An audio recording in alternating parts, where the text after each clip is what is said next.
Well, they used to say, sticks and stones will break my bones, but names will never hurt me. Now apparently names will hurt you and sticks and stones are absolutely fine. So we need to be protected from bad, offensive words, which we can't even use now because it would flag them automatically. So I can't even talk about my experience on Gab. I went there to this free speech platform and I was confronted with swastika after swastika after swastika after voicing my discomfort at seeing so many swastikas and getting so many dislikes for that comment. People were triggered to call me a triggered faggot or a triggered kike or whatever, you know, and surely they're triggered to do that, but they all did it in unison en masse. And I'm not even Jewish, I was just kind of playing devil's advocate and defending people that would go there and be horrified because I was only perturbed. They would be appalled, they would be repulsed. And that then would ruin its reputation. That then would be a terrible PR for the platform. I mean, people don't seem to think about the PR and how that is important. And eventually then, you know, when people go there and see that, that's the first thing they see, because there's so many people in this supposed free speech platform flooding it that are actual neo-Nazis that actually want to gas the Jews and say it all the time and admire Hitler and so on.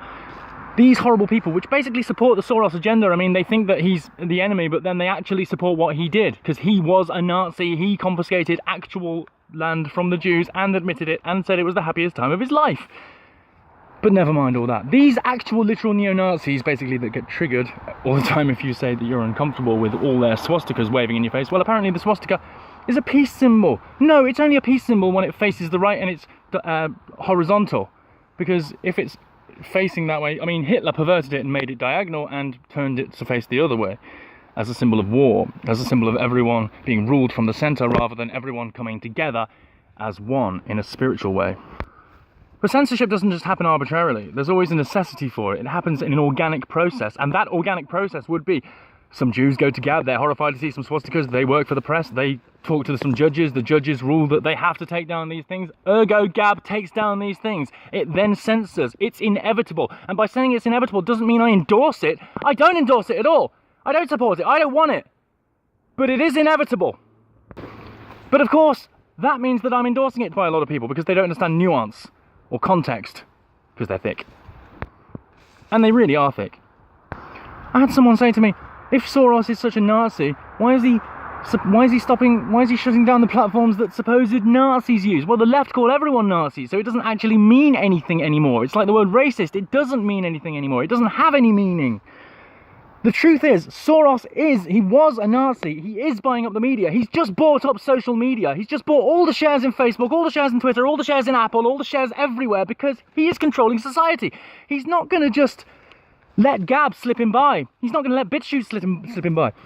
All this censorship is now overt, out in the open. That means they're not afraid that we know about it. That means they're not going to let us get away with any other avenue that we can speak on freely. They're going to close the noose. That's the whole point in controlling society. It's about controlling society completely, not just allowing one avenue of free speech. That's not going to happen, I'm afraid. We're going to get targeted more and more and more.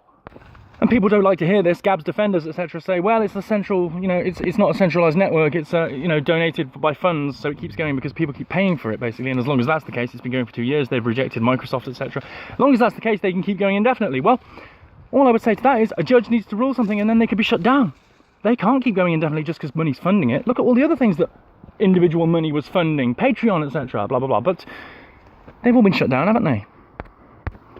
If there is demand for it to be shut down, then it will be shut down. That request will be granted because the globalists are in control. We think we're in control. We're trying our best to circumvent their illicit control mechanisms, which Trump has called out recently, which he's, I think, actually going to move towards a regulation of the internet stance, which would be the worst thing ever, but that's what the globalists want. They don't want an internet bill of rights. They don't want us to have the freedoms that we have. They don't want us to be able to speak freely. They never want us to be able to speak freely again, because they know the cat's out of the bag. They're censoring. We know they're censoring us because of our political speech. They know that we know they're guilty of genocide and they're hiding it in their media. So they're not going to put the cat in the bag, let us have this free speech avenue, and just let us be. That's just not going to happen.